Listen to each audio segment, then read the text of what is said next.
আওয়াজ মানুষের অন্তরকে মুর্দা বানায় দিচ্ছে। নাটক সিনেমার আওয়াজ অন্তরকে মুর্দা বানায় দেয়। খেলা টুর্নামেন্ট অন্তরকে মুর্দা বানায় দেয়। মানুষের অন্তরকে মুর্দা বানানোর জন্য আসবাবের কোনো কমতি নাই, আয়োজনের কোনো কমতি নাই। নবী বলেন ওই মুর্দা দিল যদি জিন্দা করতে হয় তাহলে উলামায়ে কেরামের সোহবতে বেশি বেশি যাও, তাদের কথাগুলি শোনো, তাদের সাথে সম্পর্ক তৈরি করো। আল্লাহ তোমার মুর্দা দিলকে জিন্দা বানিয়ে দিবে, মুর্দা দিলকে আল্লাহ জিন্দা বানিয়ে দিবে। ভাইয়েরা বন্ধুরা, এজন্য বলতেছিলাম ওই পাকিস্তানি যুবক সে তো উলামায়ে কেরামের সাথে সম্পর্ক রাখে, আলেমদের সাথে সম্পর্ক রাখে, মসজিদে ইমাম মুয়াজ্জিনের সাথে সম্পর্ক রাখে, দাওয়াত তাবলীগের সাথে সময় দেয়। আল্লাহর কোরআনকে সে মহব্বত করে, গভীর ভাবে আল্লাহর কোরআন মহব্বত করে। ভাইরা বন্ধুরা আমার যদ্দূর জানা, ইউরোপ কান্ট্রিতে প্রবাসে আমার যে সকল ভাইরা নামাজ কালাম পড়ে ওদের ঈমান আমাদের দেশের যুবকের চেয়ে অনেক মজবুত। কারণ তাদের চোখের সামনে হলো গুনাহ, চোখের সামনে হলো গুনার আসবাব, চোখের সামনে হলো গুনাহ করার সুযোগ।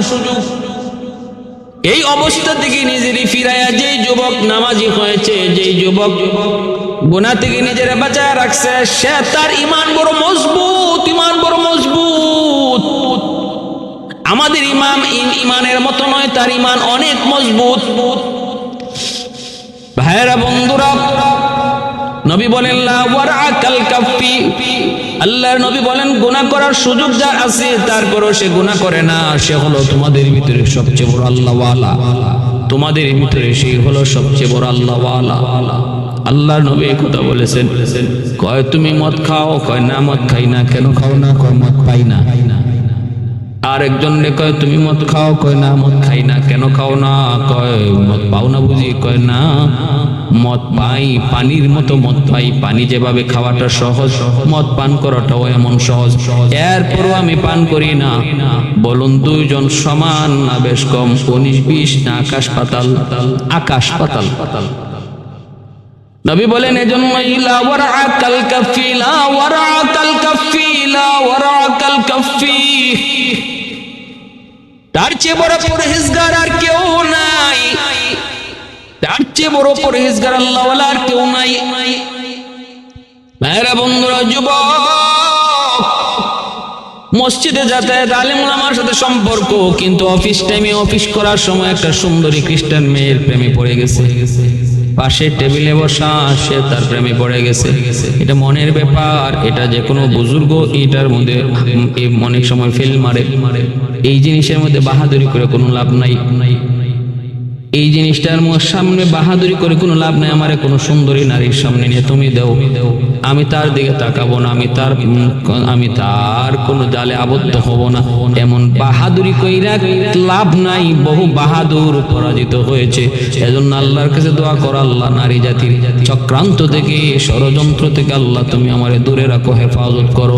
তাদের মাঝখানে ফালাইয়া ইমানের পরীক্ষা নিও না। আমার ইমান বড় দুর্বল, আল্লাহ আমি ওই পরীক্ষায় পাশ করতে পারবো না। আল্লাহ আমাকে কুদরতি হাতে তুমি এর থেকে হেফাজত কইরো। ঠিক না? ভাইরা আমার, তো তাদের মধ্যে সম্পর্ক হয়ে গেল, গভীর সম্পর্ক হয়ে গেছে। এক পর্যায়ে যুবক মেয়েটার বাপ মার কাছে বিয়ের প্রস্তাব নিয়ে গেল। বিয়ের প্রস্তাব নিয়ে হাজির। মেয়ে বলতেছে আমি এমনি রাজি হব না, আমার আনুষ্ঠানিকভাবে বিয়ে হওয়া লাগবে। তুমি আমার বাপ মার কাছে বিয়ের প্রস্তাব নিয়ে যাও। কোন দিন? অমুক দিন আসো। যুবক বলতেছে আমি গেলাম। এই যুবক শেষ পর্যন্ত দাওয়াত তাবলীগের একজন বহুত বড় দায়ী হয়ে আসে। বিভিন্ন জায়গায় বয়ানের মধ্যে তার নিজের জীবনের হিস্টরি বলছে। ভাইরা বন্ধুরা, ওই যুবক বলতেছে আমি গেলাম, যায় দেখি বাড়িতে অনেক মানুষের আগমন। তার আত্মীয় স্বজন যত ছিল সব হাজির। আমি পাশে গেলাম, যাই বসলাম। আমি তো ভয় পাইতেছি, ঘটনা কি কি আজকে কি জানি হয়, আমার জানি কোনো ক্ষতি হয় কি না। গেলাম তাদের কাছে, যায় বসলাম। তারপরে একে একে তারা আমার বিভিন্ন প্রস্তাব দিতে লাগলো। প্রথম নম্বর কথা বলতেছে, আমাদের মেয়ে খ্রিস্টান, তুমি হলে মুসলমান, বিবাহ তো হবে না। যদি বিবাহ হইতে হয়, বিবাহ যদি তোমার করতে হয়, হয় আমাদের মেয়ে মুসলমান হওয়া লাগবে, অথবা তোমার খ্রিস্টান হওয়া লাগবে। কিন্তু আমার মেয়ে খ্রিস্টান হবে না, মুসলমান হবে না। বরং তুমি যদি খ্রিস্টান হইতে পারো, তাহলে আমরা চিন্তা করে দেখবো পারবা কি না আগে বলো। যুবক বলতেছে, আমি এতটাই তার প্রেমে আসক্ত ছিলাম, আমি বললাম ইনশাআল্লাহ, আমি বললাম আমি পারবো, অসুবিধা নেই, আমি পারবো। কয় দেখো তুমি খ্রিস্টান হইতে পারবা কিনা। কয় পারবো। 1 নাম্বার 2 নাম্বার হলো, এই এলাকার যত বন্ধু বান্ধব তোমার আছে তাদের সাথে সম্পর্ক ছেড়ে দিতে হবে, মসজিদে যাতায়াত বন্ধ করে দিতে হবে। যাদের সাথে আগে তুমি চলতা তাদের সাথে সম্পর্ক ছেড়ে দেওয়া লাগবে। আমি বললাম ঠিক আছে, আমি পারবো। তারপরে বলতেছে শুধু তাই নয়, এই রাষ্ট্র, এই রাজ্য, এই সিটি ছেড়ে অন্য সিটিতে চলে যাওয়া লাগবে। অন্য সিটিতে চলে যাবা, কারণ এখানে তোমার একটা পরিবেশ তৈরি হয়েছে মুসলমানদের সাথে। এখানে থাকলে তোমাকে টিকে ধরে রাখা যাবে না। আজকে তুমি রাজি হয়েছো, কালকে তুমি মানবা না। অতএব না, অন্য সিটিতে তোমরা চলে যাবা, অন্য সিটিতে তোমরা যায় বসবাস করবা। যুবক বলতেছে, আমি তার এতটাই পাগল হয়ে গেছিলাম, অন্ধ পাগল হয়ে গেছিলাম, আমি এটাতেও রাজি হয়ে গেলাম। কয় ঠিক আছে, আমি অন্য সিটিতে চলে যাব। এই বইলা একমত হইয়া গেলাম। তারপরে তারা বলতেছে, এবার তুমি আমাদের সব কথা দিল থেকে মানছো না মুখে মানছো? প্রমাণ চাই, প্রমাণ। কয় কেমনে? কয় এক টেবিলে বসে খানা খাবো, এখানে শুয়োরের গোশত আর মদ আছে। আমাদের ধর্মে খাওয়া কোনো নিষেধ নাই, তোমাদের ধর্মে নিষেধ। তুমি কতটা আমাদের কথা মানলা? প্রমাণ হবে তুমি যদি শুয়োরের গোশত খাও আর মদ পান করো। ওই যুবক বলতেছে, আমি এত রাজি হয়ে গেলাম, খাওয়ানোর টেবিলে বসে আমি খানা খাইলাম, শুয়োরের গোশত আর মদ। ভাইরা আমার, এরপরে খানা খাওয়ার শেষ, এইবার নির্দিষ্ট তারিখে আমরা সিটি ছেড়ে অন্যত্র চলে যাব। বিয়ে হয়ে গেল, অন্যত্র চলে যাব। আমি আমার জিনিসপত্রগুলা গুছাইতেছি,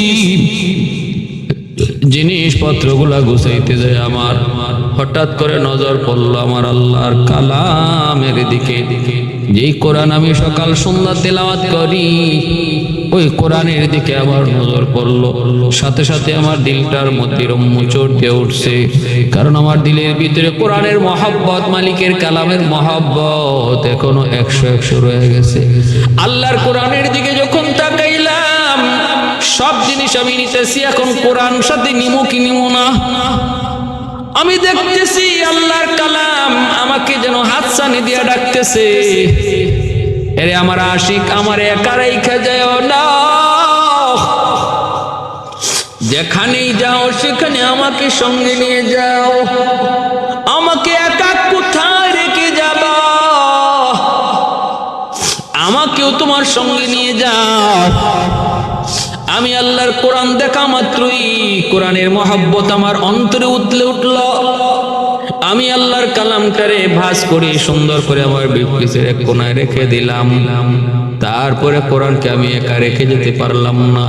ভাইরা বন্ধুরা, ও ভাই, দেখুন আল্লাহর কোরআনের সাথে মহব্বত একজন মানুষকে কেমন ভাবে বাঁচায় দেয়, কেমন ভাবে সে জান্নাতি বানায় দেয়, কেমন ভাবে তারে লাভবান বানায় দেয়। আল্লাহর গোলাম, এজন্য মহব্বত করবা, কার সাথে করবা একটু দিল লাগে কথাটা শোনো। কোরআন নিয়ে গেলাম আমি, ওই সিটিতে যায় থাকতেছি আর কোরআনটারে আমি এক জায়গায় রাখতেছি। বিবি বলতেছি, তুমি হলি কোরআন কেন নিয়ে আস না? আমি বললাম আনলাম তো, কি হইছে? কয় তাহলে তুমি তো খ্রিস্টান, কোরআন কেন আনছো? আনছি তো, কি হইছে? আমি পড়বো না, দেখবো। ঘর থেকে বের হওয়ার সময় আমি আল্লাহর কোরআন দেখে দেখে বের হতাম। করতাম, ঘরে ঢুকার পর প্রথম নজর আল্লাহর কোরআনের উপরে পড়তো। তিলাওয়াত করি না কিন্তু নজর সকাল সন্ধ্যা আল্লাহর কোরআনের উপরে পড়ে। এতে আমার দিল শান্তি পায়। আমি ঘরে ঢুকবার আগে আমার নিয়ত থেকে অমুক জায়গায় আমার মালিকের কালাম। আমি ধর্ম ছেড়ে দিয়েছি কিন্তু কোরআনের মহব্বত ছাড়তে পারি নাই। ধর্ম ছেড়ে দিয়েছি, কোরআনের ভালোবাসা অন্তর থেকে সরাতে পারি নাই। তাকের উপর রেখে দিয়েছি এমন এক জায়গায় যেখান থেকে বের হওয়ার সময় কোরআন দেখে বের হই, ঢুকার পর কোরআন দেখে ঢুকি। ভাইরা বন্ধুরা, এরপরে যুবক বলতেছে এইভাবে দিন যায় রাত যায়। এইদিকে আমি যেই মসজিদে নামাজ পড়তাম এলাকার মানুষজন আমারে খুঁজে পায় না। আমার মোবাইল নাম্বার সহ ইমেল, জিমেইল, ফ্যাক্স সব কিছু পরিবর্তন করে দিয়েছে ওরা। এজন্য কোনোভাবে ওরা আমাকে পায় না। ওই যে সিটি থেকে চলে গেলাম, ওই সিটির মসজিদের ইমাম সাহেব আমাকে খুঁজে, মুয়াজ্জিন সাহেব আমারে খুঁজে, দাওয়াত ও তাবলীগের সাথীরাও আমারে খুঁজে, কিন্তু কেউ তো আমারে পায় না, পাওয়ার কথাও না। অনেকে মনে করতেছে আমি গ্রামে চলে গেছি। এরপর ওদের মনে ভয়, ওদের মনে চিন্তা, গ্রামে গেলেও তো একটা ফোন দেওয়ার কথা, একটা ফোন কেন দেয় না, অথবা ফোন কেন ঢুকে না। এক পর্যায়ে তারা আমার কথা চিন্তা করা ছেড়ে দিল। আমি ওই সিটিতে থাকতে লাগলাম। বছর যায়, 2 বছর যায়, 2.5 বছর হয়ে গেল। ভাইরা বন্ধুরা, ওই অবস্থায় যুবক বলে আর কান্দে আর বলে, মালিক তুমি যে আমার ওই সময়ের ভিতরে মরণ দাও নাই, মালিক তোমার কুদরতি কদমে আমি কতবার সেজদা দিয়ে শুকরিয়া আদায় করব। জীবন ভর যদি আমি তোমার কদমে সেজদা দিয়ে পড়ে থাকি মালিক, ঋণ শোধ হবে না,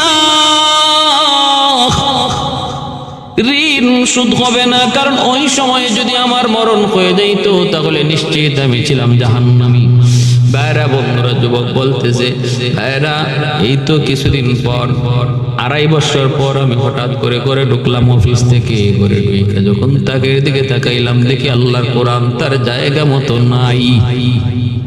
যখনই দেখলাম ওই জায়গাটা খালি, মালিকের কালাম ওই জায়গায় নাই, কলিজার মধ্যে চাঁদ করে উঠলো। আমি সাথে সাথে আমার স্ত্রীরে জিজ্ঞেস করলাম, আমার কোরআন কোথায়? তখন আমার স্ত্রী বলতেছি, কোরআন দিয়ে কি হবে? এইভাবে তুমি কোরআন তো আর পড়ো না, কিন্তু কোরআন দেখো, কোরআন দেইকা বের হও, কোরআন দেইকা ঘরে ঢুকো। আমার কাছে এটা ভালো লাগে না। এজন্য আমি কোরআনটারে পলিথিনের ভিতরে ঢুকাইয়া কোরআন ঘর থেকে ফালাইয়া দিছি। যুবক বলতেছে, কও কি তুমি কোথায় ফালাইছো? কই ডাস্টবিনে ফালাইয়া দিছি। যুবকের চোখ থেকে দর দর করে পানি ঝরতে লাগলো, অন্তরের মধ্যে যেন আগুন জ্বলে উঠলো।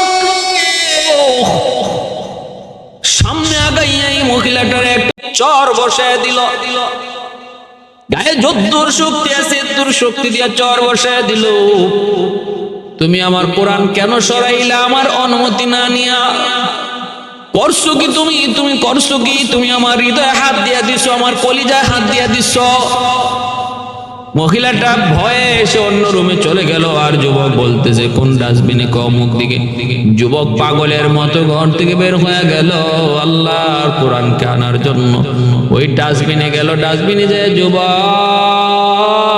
কোরআন খুঁজতেছে ডাস্টবিনের ভিতরে। পায় না, কারণ কোরআন ফালানোর পরে আরো অনেকেই ময়লা ফালাইছে ডাস্টবিনে। অনেকগুলি ময়লা তুইলা যুবক কাঁদতেছে আর ময়লাগুলি সরাইয়া মালিকের কালাম রে খুঁজতেছে। একটা পর্যায়ে পলিথিনে ভরা আল্লাহর কালামকে যুবক পায়া গেল। এইবার যুবক কোরআন বুকে লইয়া চুমা খায়। কোরআনের পৃষ্ঠাগুলি যুবকের চোখের পানিতে ভেসে যায়। ওই যুবক কোরআন খানা লইয়া ভিতরে আসলো। ঘরে আইসাই বিবির ডাক দিয়া বলতেছে, বিবি সব ছেড়ে দিয়েছি তোমার কারণে, ধর্ম ছেড়ে দিয়েছি, মদ খাইছি, সুর খাইছি, ধর্ম কর্ম সব ছেড়ে দিয়েছি, কিন্তু আল্লাহর কোরআনের মহব্বত ছাড়তে পারি নাই, আল্লাহর কোরআনের ভালোবাসা ছাড়তে পারি নাই।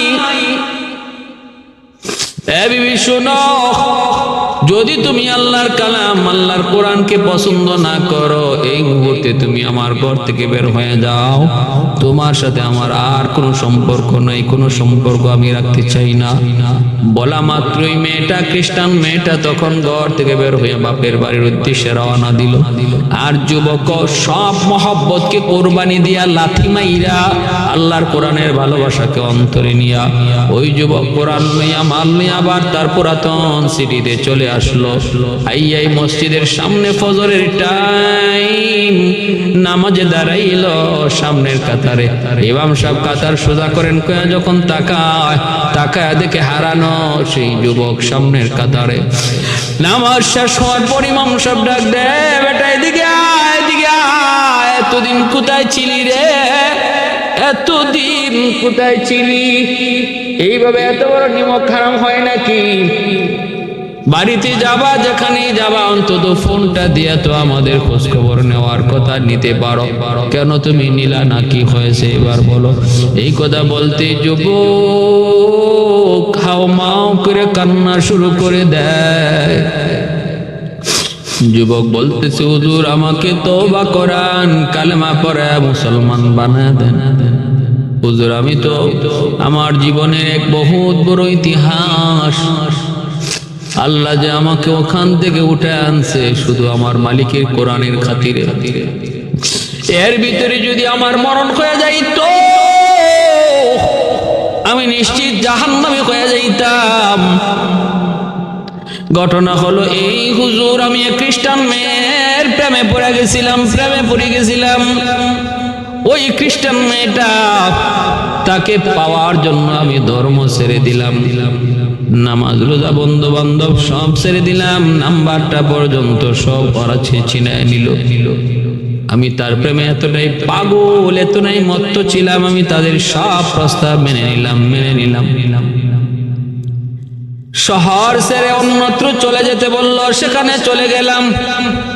কিন্তু হুজুর আমি যাওয়ার সময় আমার মালিকের কোরআনকে রেখে যেতে পারি নাই। আমি তো কোরআন সাথে করে নিয়ে গেছিলাম, কারণ কোরআনের মহব্বত, কোরআনের ভালোবাসা। ভাইরা বন্ধুরা মনে রাখবেন, এই কোরআনের প্রতি যার মহব্বত, কোরআনের প্রতি যার ভালোবাসা, এই ভালোবাসার কারণে হাসরের ময়দানে কোরআন তার জন্য বহু বড় সুপারিশকারী হয়ে যাবে। ইযা উযিয়াল মাইয়িতু ফি কবরিহি জাআল কুরআনু ইনদা রাসিহি। আল্লাহর নবী বলে, যখন মুর্দারে কবরে রাখা হয় কোরআন তার মাথার পাশে এসে দাঁড়ায়। লালিয়া মাসনুন নামক কিতাবের ভিতরে লিখেন, মৃত্যুর পরপরই কোরআন সুন্দর একজন মানুষের সুরত ধরে তার পাশে দাঁড়ায় থাকে। কবরে রাখার পর মুনকার নাকির আয়েশা প্রশ্ন করার জন্য তার শর্তে বলে, সে বলে, আমারে তোমরা শর্তে বলবা না, তোমাদের প্রশ্ন যা করা লাগে তোমরা করে যাও। ইনি ছিলেন আমার দুনিয়ার বন্ধু, দুনিয়াতে ইনি আমাকে বলে নাই, আজকে মৃত্যুর পর আমি তারে বলবো না কে তুমি, আমি গোলাম আল্লাহর কোরআন, আল্লাহর কোরআন। আমার বন্ধু দুনিয়াতে আমাকে বলে নেই, সকাল সন্ধ্যা আমাকে তিলাওয়াত করতো, সকাল সন্ধ্যা আমারে চুমু খাইতো, আজকে কবরে আমি তারে ভুলবো না, আমি তারে ছেড়ে যেতে পারবো না। তোমরা তোমাদের যা দায়িত্ব আছে আদায় করে নাও। প্রশ্ন করবে, প্রশ্ন করে ফেরেশতারা চলে যাবে। আর কোরআন তখন বলবে, আমার বন্ধু তুমি ভয় পেও না, কেউ তোমার সঙ্গে নাই, সঙ্গে আছি আমি।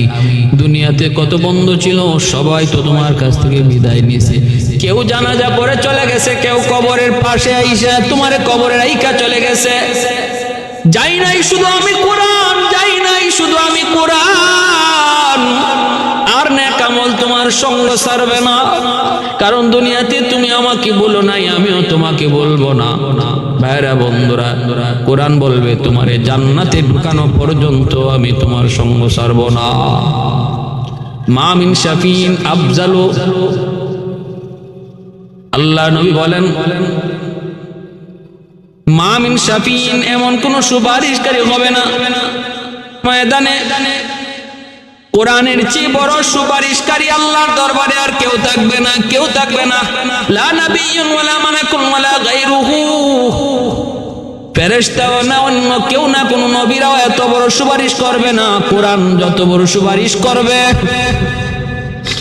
সূরা মুলক তার আল্লাহর সামনে সবুজ রঙের পাখি হইয়া আল্লাহর কুদরতি কদমে আইসে পইরা বলবে, মালিক,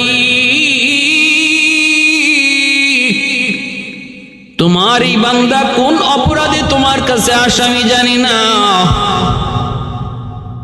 আল্লাহ আজকে তোমার আদালতে সে আসামি কোন অপরাধের কারণে জানি না, জানার কথাও না, কিন্তু মালিক আমার চিননি। কয় কে তুমি? কয় আমি সূরাতুল মুলক, আমি হলাম সূরা মুলক।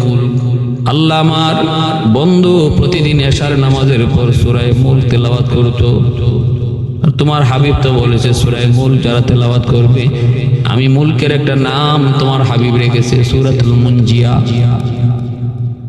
আমি সূরা মুলকের একটা নাম রেখেছে সুপারিশকারী, নাজাত দানকারী।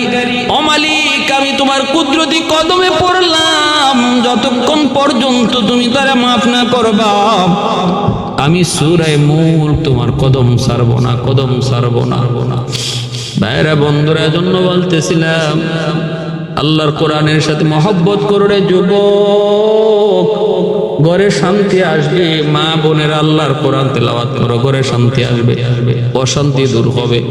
যুবক বলতেছে আমি কোরআনের মহব্বত ছাড়তে পারি নাই, ধর্ম ছেড়ে দিছে, কোরআনের মহব্বত ছাড়তে পারে নাই। এরপরে আল্লাহ পাক রব্বুল আলামিন কোরআনের খাতিরে তারে আবার আল্লাহ জান্নাতি পদে ফিরে আনছেন। ধ্বংসের অতল গব্বর থেকে আল্লাহ পাক তারে কোরআনের খাতিরে উঠে আনছেন। ওই যুবক বলতেছে, হুজুর আমি আল্লাহর কোরআনকে এমন জায়গায় রেখে দিয়েছিলাম যেখানে দেখে দেখে ঘর থেকে বের হতাম, আবার কোরআন দেখে দেখে ঘরে ঢুকতাম। আমার খ্রিস্টান বউ, খ্রিস্টান স্ত্রী সে একদিন কোরআনকে ডাস্টবিনে ফালায় দেয়, আমি সহ্য করতে পারি নাই, আমি ওই ডাস্টবিন থেকে আল্লাহর কোরআনকে কুড়ায় আনা, বউটারে বিদায় করে দিছি, তুই বিদায় হয়ে যা, কিন্তু কোরআনকে বিদায় করব না। তোর মহব্বত জ্বালাই দিতে পারি, কোরআনের মহব্বত জ্বালাইতে পারবো না। তোর মহব্বত কোরবানি দিতে পারি, কিন্তু হলি কোরআনের মহব্বত কোরবানি দিতে পারবো না। সে চলে গেছে, এখন আমি আমার পথে, সে তার পথে, আমি আছি আল্লাহর কোরআন নিয়া। এই কাহিনী যুবক শুনাইতেছে আর হাও মাও করে কাঁদতেছে, ইমাম সাহেব কাঁদতেছেন, এলাকাবাসী কাঁদতেছে, সঙ্গী সাথীরা, দাওয়াত তাবলীগের সাথীরা কান্দে।